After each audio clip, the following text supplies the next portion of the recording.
if you could feel it the way I did up here. But as Mirabai was playing the bowl, I could feel it vibrating the stage through my feet. Could anybody else feel that? And as she was singing about the water dripping into the clear crystal bowl, I've got this right next to me. And so there was the image, there was the feeling in my body, there was the sound that goes beyond words. We tend to be a bit of a wordy group. We like books. We like classes. We like thinking. We, like many Americans, live from about here up. Did you notice there's a whole bunch more? That experience is what I would like for you, what I would wish for you. That full body experience is what prayer is supposed to feel like. Did you know that? There are times I can't leave here. Well, I can never leave here immediately after service because there's cookies. But I have to wait to get back in my body. Prayer, believe it or not, is a legal high. It's not illegal. And you can have as much of it as you want. No one's going to weigh it and get you in trouble. You don't need a card. You don't need, friends on the alcohol ATF force or whatever to keep you on the down low. You can pray anytime, and I would suggest to you that you are praying all the time, whether you know it or not, and whether it's for something you want or not. Remember being told that worry is praying for what you don't want. And it's like being in a rocking chair. It'll keep you busy, but it won't get you anywhere. So the book we're talking about this month is Can We Talk to God?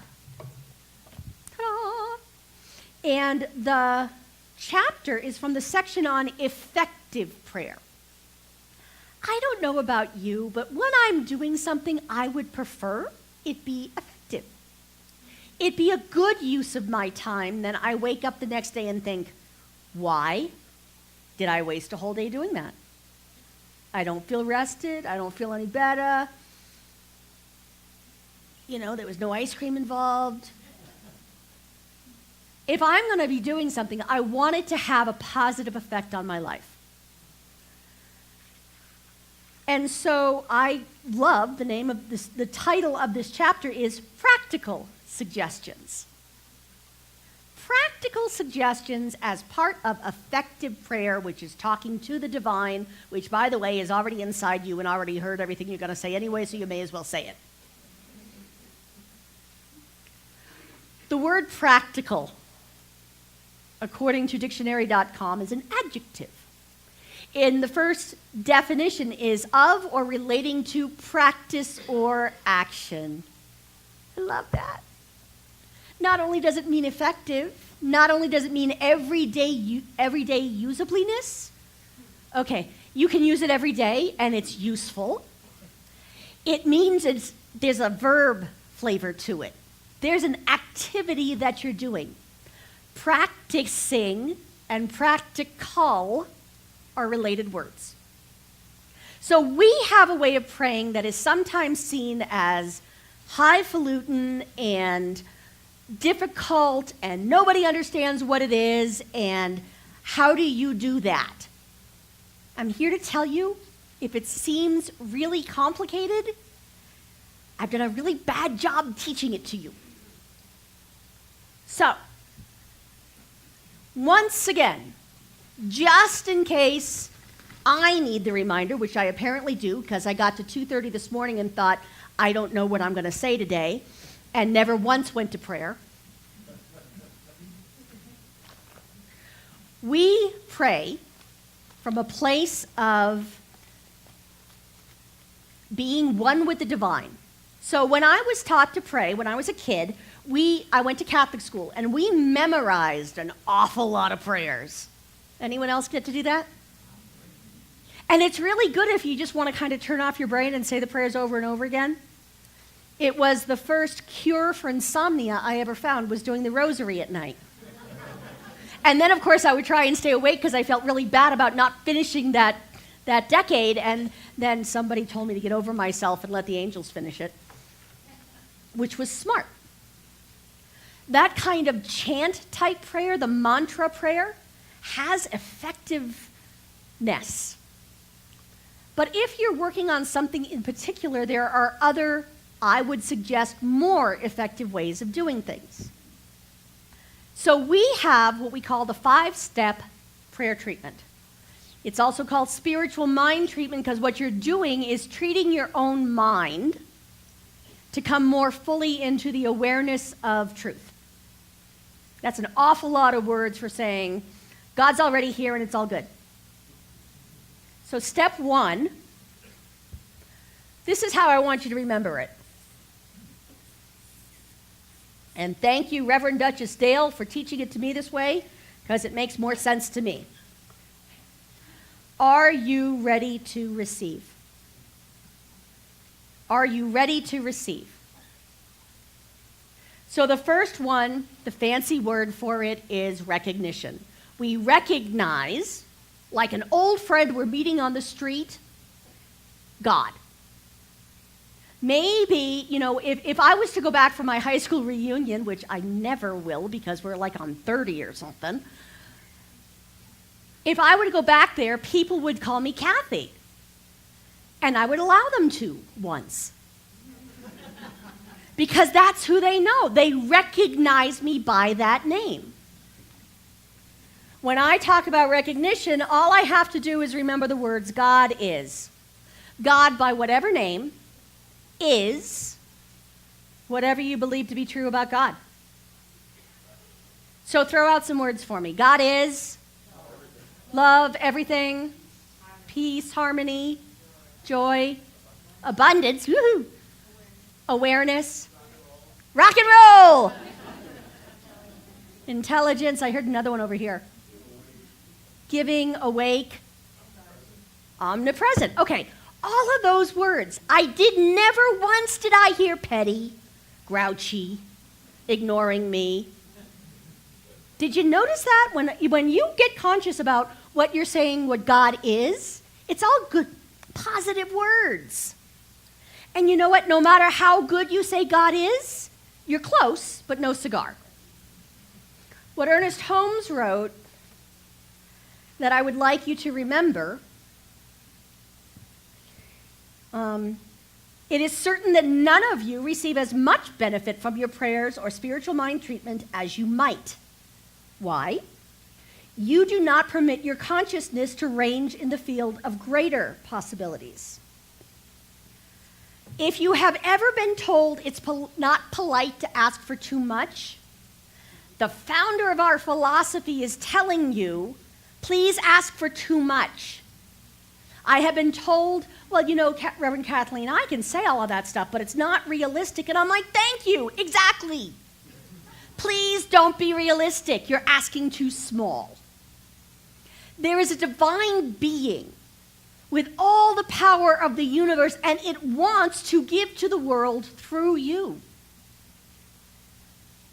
Some people, it has been said, come to this ocean of good with a thimble and some with a bucket. Who gets more? I decided long ago, I'm just going to show up with a bathing suit and stay in it. And there's nothing wrong with that. Asking for more good than you think you can stand. Okay, test me, God. How much good can I stand? If you overload me, I win? I don't know. So God is. Now here's the trick. Whatever is true of God is true of me. So all those words we said, God is omnipresent, God is giving, God is alive, God is awake, God is aware. What God is, I am. Because if God is infinite, there ain't nothing else to be and nowhere else to go, right? So what God is, I am. Then we have what we call the realization step. This is where we do our affirmations. If God is and I am, then that thing that I thought I was lacking is already here for me. If the infinite is and all good is in the infinite and I'm part of that, then that specific good that I would like to experience is right here, right now. Now, Ernest Holmes stopped there. To be perfectly honest, those are the ones in the book. However, we have ministerial students who forgot that you don't plant a seed and then dig it up to find out if it's grown yet. So, these two were added later. This one's Thanksgiving.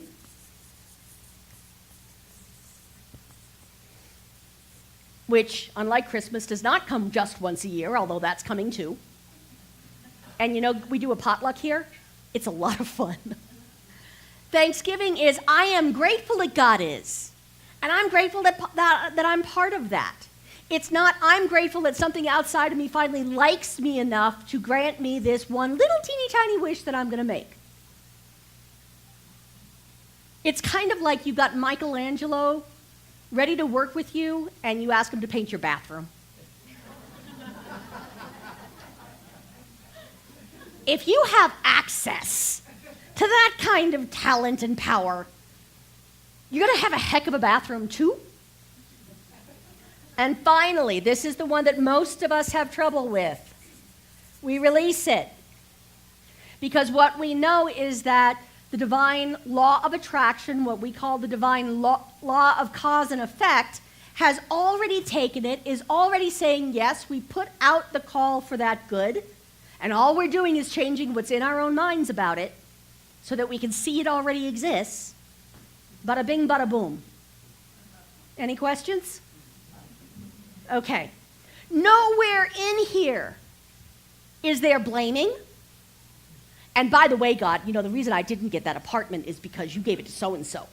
And that person I know took my application out of the pot. So you need to go smite them and then come back to me. There's nowhere in here where we do the mea culpas I used to do. Mea maxima culpa. I'm horrible and I don't deserve any of this stuff, so give it to me anyway, is not a step in treatment. If that feeling comes up, however, and I know for many of us, there's that part where we're saying what good is that is already ours, and there's that voice in the back of your head going, uh-huh. It's like that two positives will never make two negatives make a positive, but two positives will never make a negative. Yeah, right. Sorry, that was a really long wind-up for that joke.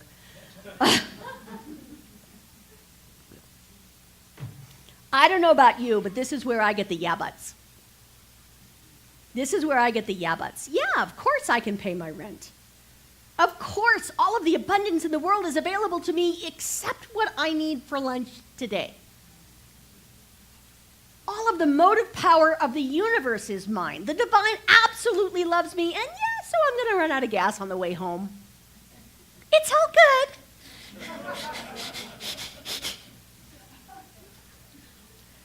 This is where, if you hit the yeah buts, there are certain groups within this teaching that do two-step, that call it a 7-step treatment. This is where, and many of us were going to do this anyway, we argue with ourselves. And it's okay, you're supposed to. That's called argumentative treatment. You can tell that Ernest Holmes had to teach lawyers. This is where, if you get a case of the yeah buts, you then argue with yourself until you understand why the yeah buts ain't so. These are called denials and affirmations. I deny that this horrible thing that's staring me in the face. I deny that my gas tank is the boss of me. I deny that I am broke. I deny that I have no resources. And I affirm all the resource of an infinite being that is all of the love in me. That's what's available to me. And I've had that happen. You know, I came home from a trip over the summer. I had flown out of Copenhagen that morning, and I was very tired. And I got here, and then I took the tram thingy up here, and I got into the car with my sister, and we ran out of gas halfway home. And yes, Kelly, I will be telling that story till hell freezes over.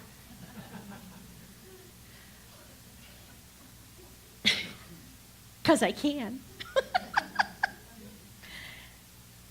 But would you believe it? At midnight, there were people I could call. There were people I could have called, and they would have come and gotten me, and Kelly, if I asked nicely. Maybe not the dog, so there we have an issue. But before we had a chance to do anything, I had noticed that we're like within steps of a gas station. Many steps, but steps. And wouldn't you know it, the next car that drives by is a cop that stops to help. When we have the appearance of, uh-oh,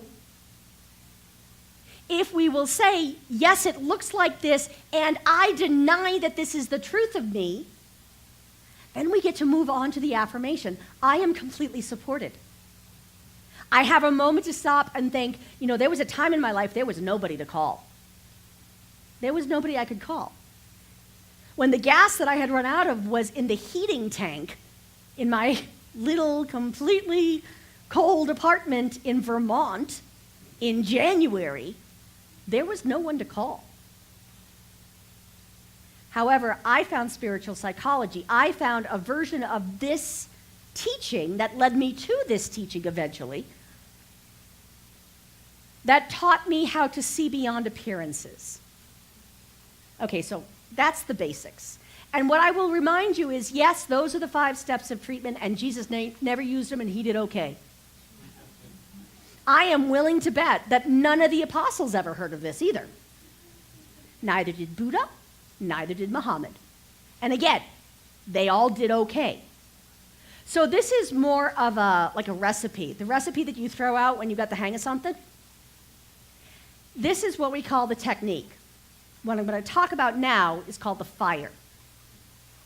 And you guys know that the holidays are coming, and Reverend Kathleen's a bit of a pyromaniac, so the fire is one of my favorite things. That feeling you had when the bowl was being played, that vibration, that's the fire. When you pull all 5 of your senses into the experience of God is and so am I, that's the fire. And that's something that you shouldn't just use twice a day, morning and night, like it's your heart medication or something. Although, come to think of it, it's pretty good heart medication.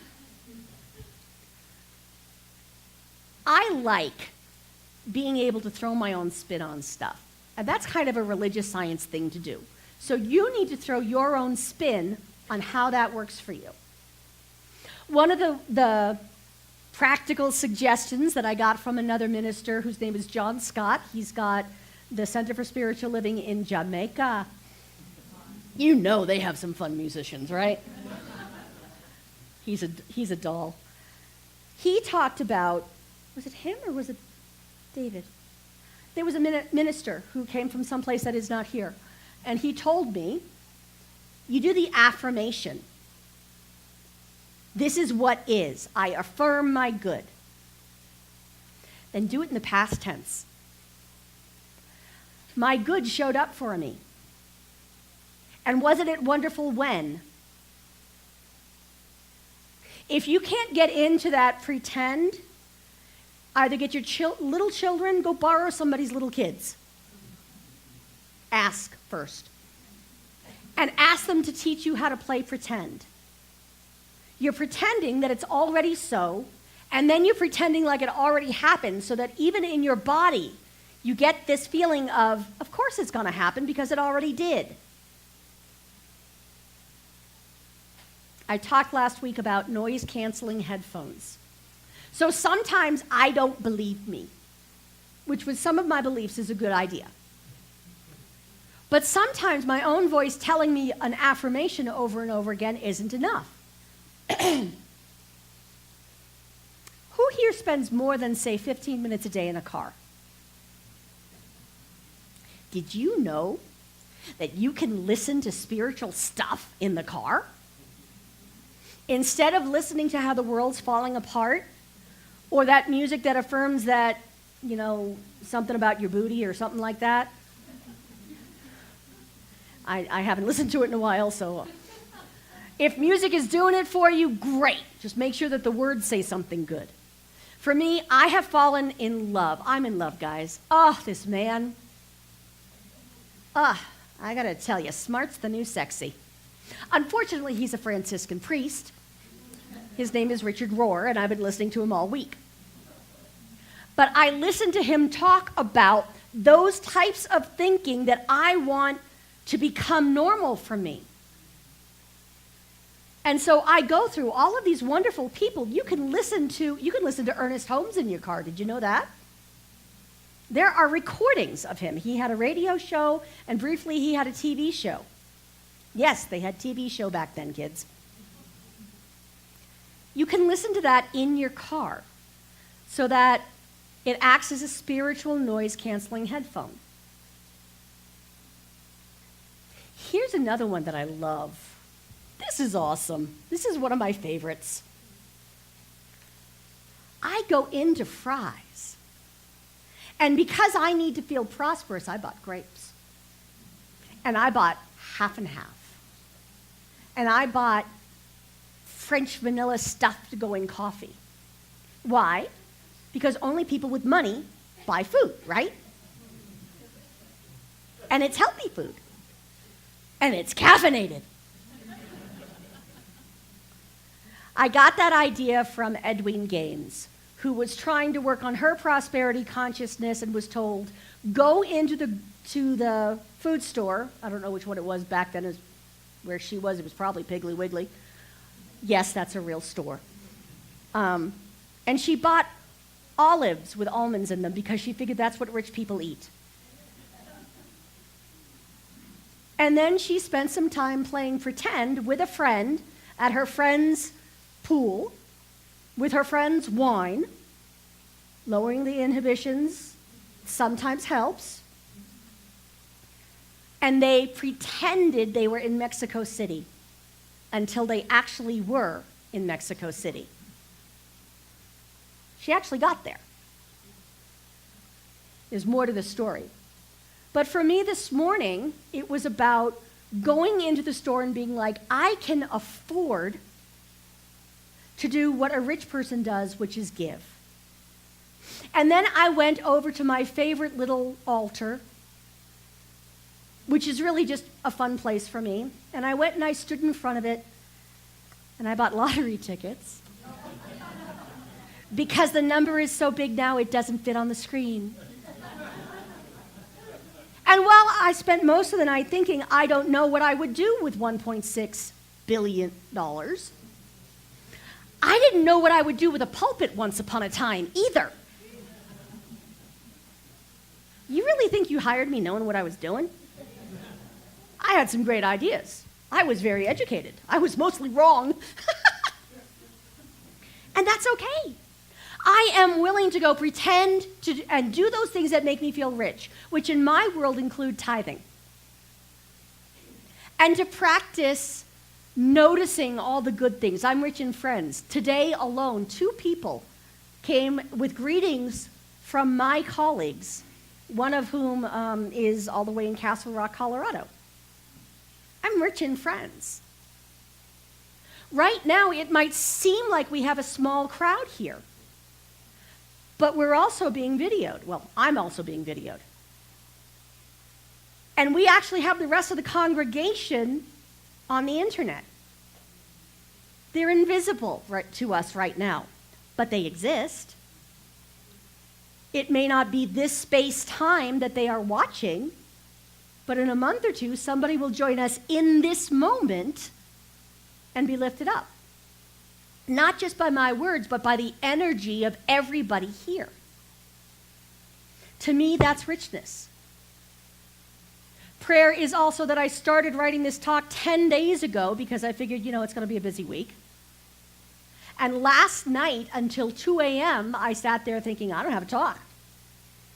And yeah, I am going to watch Stargate Atlantis instead. Because right now I have so much Benadryl in me and I still can't breathe that anything I wrote wouldn't make sense. It would probably be an Atlantean. Because the rest of my prayer is, I know that it's not mine, it's not my ego that writes these talks. It is mine to trust some weeks. And yes, I actually do the research, and yes, I generally have something on paper. I'm not just getting up here and going, okay, no, I didn't do my homework, did you? It's a full body thing that we do 24/7. Absolutely knowing that we are supported, absolutely knowing that there is a divine being that adores us, and not just that, likes us. Did you know Divine Mother is proud of you exactly as you are? That the Divine loves you exactly as you are and likes you, would have a beer with you. Or, in my case, probably not beer because ew, but sorry, I'm a really bad Irish Catholic. I don't like beer. It's probably why they threw me out of New England, you think?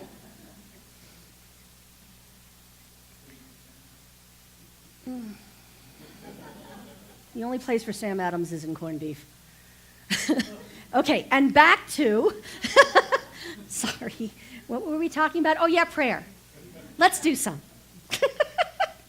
Because what I ask for you, what I know is absolutely your birthright as an infinite being that happens to be wearing a human suit right now, I absolutely know that if you close your eyes and go into your body, you will feel where you